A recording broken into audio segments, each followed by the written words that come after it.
निर्मल में दो मुस्लिम नौजवानों पर नाम पूछकर जानलेवा हमला। पुलिस बीजेपी आरएसएस के गुंडों को बचाने की कोशिश कर रही है। रेवंत रेड्डी हुकूमत पर अमजदुल्ला खान की शदीद तनकीद।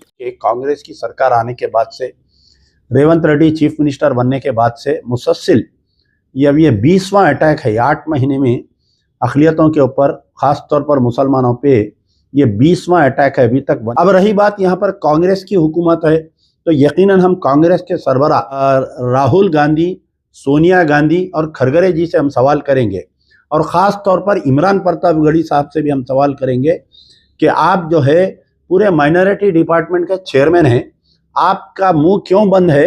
ये 20% तेलंगाना में है, आप क्यों खामोश है? आपकी नज़म कब बनेंगी? आपके अशार कब बनेंगे? अक़लियतों पे जो तेलंगाना पे हमला हो रहा, तो आप कब मुंह खोलेंगे रेवंत रेड्डी के खिलाफ में? ये एक पहला सवालिया निशान है। क्या रेवंत रेड्डी आपकी मजबूरी बन गया?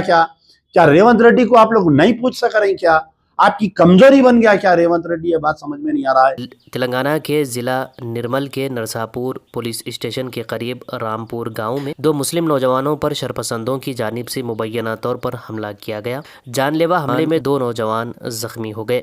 मजलिस बचाओ तहरीक के तर्जुमान अमजदुल्ला खान खालिद ने निर्मल में दो मुस्लिम नौजवानों पर हुए हमले की सख्त अल्फाज में मजम्मत की है। उन्होंने बताया कि भैंसा के दो मुस्लिम नौजवान रफ़ी खान और उबैदुद्दीन ड्राइवर मामूल के मुताबिक निर्मल से सब्जी खरीदने जा रहे थे कि वो सुबह तकरीबन 3 बजे उनकी गाड़ी खराब हो। नरसापुर पुलिस स्टेशन से 2.5 किलोमीटर दूर रामपुर गांव में दो नौजवान गाड़ी चेक करने के लिए नीचे उतरे। इसी दौरान 20 था 25 शरपसंदों का हुजूम, जिसमें बीजेपी और आरएसएस से वाबस्ता गंगाधर ने उन नौजवानों से नाम पूछकर उनकी शिनाख्त मुस्लिम जाहिर होने के बाद जानलेवा हमला कर दिया। अमजदुल्ला खान खालिद ने इस वाक़े की शदीद मजम्मत करते हुए पुलिस के रवैये पर तनकीद की है। उन्होंने कहा कि मुस्लिम नौजवानों पर 20 से जायद शरपसंदों ने हमला किया, जबकि पुलिस ने सिर्फ 2 लोगों को मुलजिम बनाया है, जबकि हमले में एक नौजवान का हाथ फ्रैक्चर हो गया, जिसकी सर्जरी कल की जाएगी। एमबीटी तर्जुमान ने कहा कि शरपसंदों ने नौजवानों पर जानलेवा हमला किया और कत्ल करने की कोशिश की, लेकिन पुलिस ने इंतहाई नरम सेक्शन 109 BNS एक्ट के तहत मुकदमा दर्ज करके बीजेपी आरएसएस के गुंडों को बचाने की कोशिश कर रही है। अमजदुल्ला खान खालिद ने कहा कि निज़ाम का उसूल बन गया है कि रेवंत रेड्डी के तेलंगाना के चीफ मिनिस्टर के तौर पर चार्ज संभालने के बाद से पिछले 8 महीनों में मुसलमानों पर होने वाले तमाम हमलों में रियासती पुलिस बीजेपी आरएसएस कारकुन के जरिए किए गए संगीन जुर्म पर काबिल जमानत सेक्शन का इस्तेमाल कर रही है। अमजदुल्ला खान खालिद ने कहा कि तेलंगाना रोज बरोज आरएसएस की तजुर्बागाह में तब्दील होता जा रहा है और पिछले 9 महीनों में ये मुसलमान मजहबी मकामात, मुस्लिम कारोबारी इदारों, बीजेपी आरएसएस का 20वां हमला है और हमेशा की तरह खरगे जी की तरफ से उनकी मजम्मत का कोई लफ्ज नहीं है। अमजदुल्ला खान ने कहा कि कांग्रेस हाईकमान शायद ये सोच रही है कि मुसलमानों के वोटों की अब कोई ज़रूरत नहीं है, क्योंकि तेलंगाना में अगले 4 साल तक कोई इंतखाबात नहीं है। लेकिन तेलंगाना में मुसलमानों पर हमलों पर खामोशी 4 रियासतों के आइंदा इंतखाबात में कांग्रेस को मुतासिर करेगी। आइए सुनते हैं अमजदुल्ला खान से उन्हीं की जुबानी।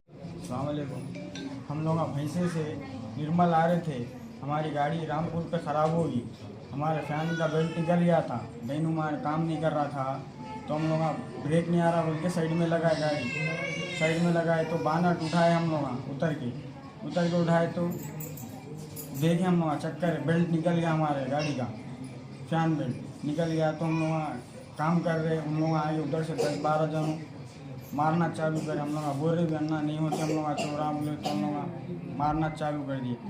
और वो तो नाम वगैरह पूछ के मारे, नहीं डायरेक्ट मारना शुरू कर? नाम पूछे ना, मुस्लिम में बोले तो निर्मल डिस्ट्रिक्ट में जो भैंसा और निर्मल के दरमियान में नरसापुर पुलिस स्टेशन से आगे रामपुर इलाका आता है, वहाँ पर कुछ शरपसंद अनासिर की तरफ से 2 मुस्लिम लड़कों पर जानलेवा हमला किया गया।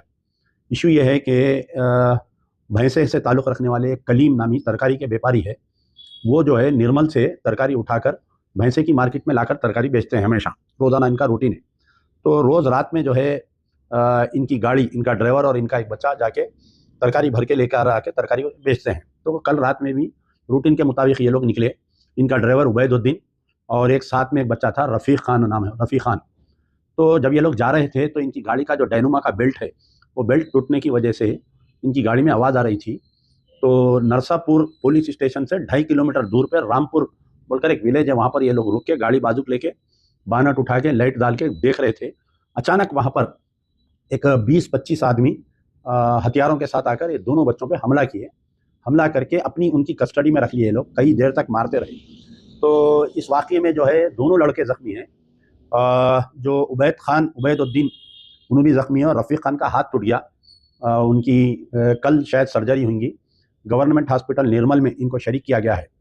और जैसा कि आप लोग जानते हैं कि मैं बारहा ये बात बोल रहा हूँ कि कांग्रेस की सरकार आने के बाद से, रेवंत रेड्डी चीफ मिनिस्टर बनने के बाद से मुसलसिल ये 20वां अटैक है। 8 महीने में अक़लियतों के ऊपर, ख़ास तौर पर मुसलमानों पे ये 20वां अटैक है। अभी तक 19 अटैक्स हुए ऐसे।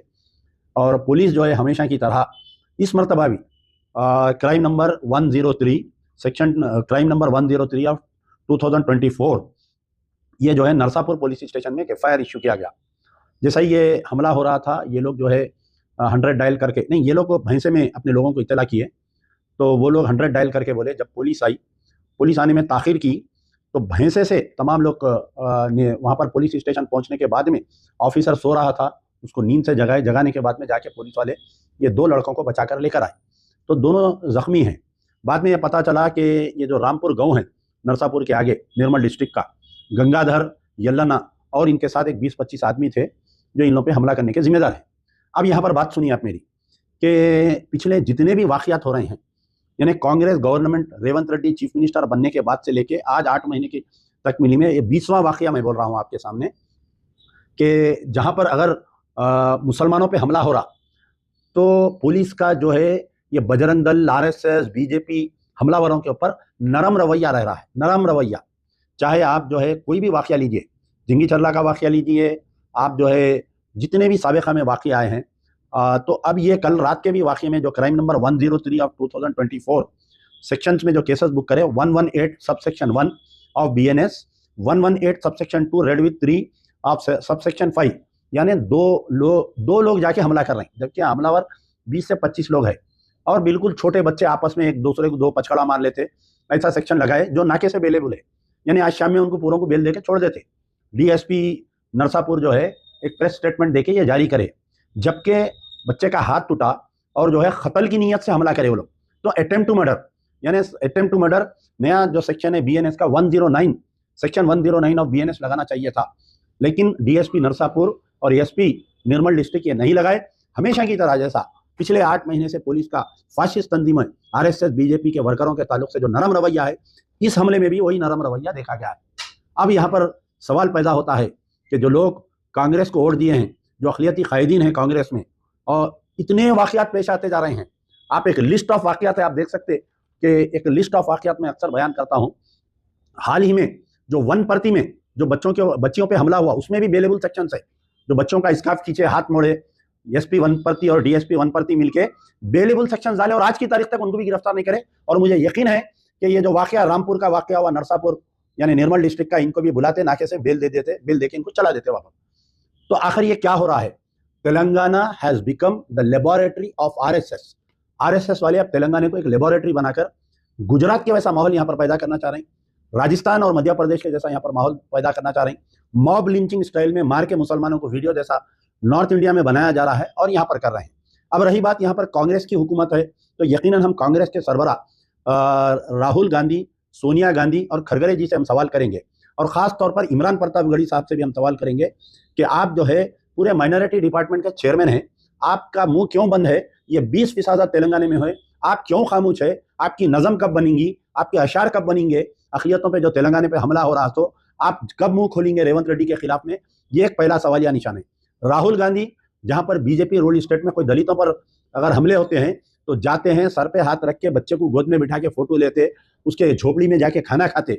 लेकिन इस गरीब यहाँ पर मुसलमानों पर जो हमले हो रहे हैं, उसके ऊपर आपकी ज़बान नहीं खुल रही है। आपको शर्म आनी चाहिए। आप किस सूरत से आप मुसलमानों के वोट मांग रहे हैं? कांग्रेस के सरबराह से मेरा सवाल है, राहुल गांधी, आपको शर्म आनी चाहिए। 20 वाक़यात हो गए यहाँ पर, आपके मुंह में ज़बान नहीं है। आप रेवंत रेड्डी को बुला के दिल्ली में ये पूरे 20 वाक़यात की आप लिस्ट रखे, क्यों नहीं पूछते? समझ में नहीं आ रहा। प्रियंका गांधी, आप तो बड़ी अच्छी बात करते हैं, आप आकर जो है अच्छे बातें करके गए। खम्मम में आप जलसा करे, निजामाबाद में आप जो है तेलंगाना में इलेक्शन में मुसलमानों के मीटिंग्स लेके वोट मांगे, 20 हमले हो गए। आखिर कब आप, मेरी बहन, कब आप मुंह खोलेंगे? समझ में नहीं आ रहा। क्या रेवंत रेड्डी आपकी मजबूरी बन गया? क्या रेवंत रेड्डी को आप लोग नहीं पूछ सक रहे? क्या आपकी कमजोरी बन गया? क्या रेवंत रेड्डी? ये बात समझ में नहीं आ रहा है। ये निर्मल के वाक़ये पे, ये जो नरसापुर में जो बच्चों पे हमला है, मजलिस बचाओ तहरीक इसकी शदीद मजम्मत करती है, शदीद मजम्मत करती है मजलिस बचाओ तहरीक। और दोबारा कांग्रेस के तमाम अक़लियती कायदीन से मेरी गुजारिश है कि मुंह खोलो, कुछ तो बोलो यार, कब तक तुम लोग मुंह बंद करके रखेंगे।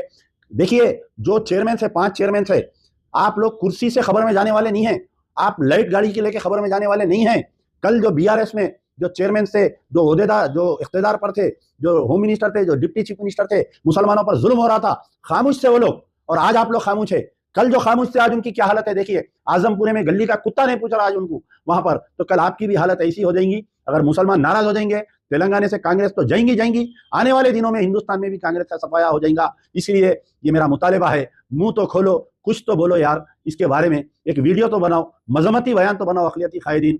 और राहुल गांधी से मेरी इल्तिजा है कि आप कुछ शर्मिंदगी होगी आपको जरूर के 20 वाक़यात में आप खामोश बैठे हुए हैं, आप कुछ बयान दीजिए, एक नोटिस दीजिए। खरगरे जी, आप क्या है, आप इतने सीनियर पॉलिटिशियन है, आपको एक बनकर के यरगमाल बना के रखे हैं कि आप क्यों नहीं बोल रहे हैं, इसके अंदर कोई समझ में नहीं आ रहा मेरे को। 20 वाक़यात पर खरगरे जी भी खामोश बैठे हुए हैं। मजलिस बचाओ तहरीक शदीद मजम्मत करती है ये निर्मल के वाक़े का, और पूरे 20 मुकदमा वाक़यात जितने भी पेश आए, जैनूर के वाक़े पे, वनप्रति के वाक़े पे, चंगी जरले के वाक़े पे, आपके नारकटपल्ली के वाक़े पे, आपके मेदक का वाक़या जो मदरसे में घुस के हमला करे, आपके कामारेड्डी में जो राम मंदिर के इफ्तिदा से पहले जुलूस निकाले, उसके ऊपर जो वाक़यात पेश आए, इसके ऊपर मजलिस बचाओ तहरीक शदीद मजम्मत करती है। और कांग्रेस के कायदीन कान खोलकर सुन लो, ये समझ रहे होंगे कि असेंबली और पार्लियामेंट इंतखाबात हो गए, अब हमारे को मुसलमानों के वोट की जरूरत नहीं है। आने वाले 4 रियासतों में, महाराष्ट्र में बहुत बड़ा नुकसान होने वाला है अगर तुम तेलंगाना के मुसलमानों के साथ नाइंसाफी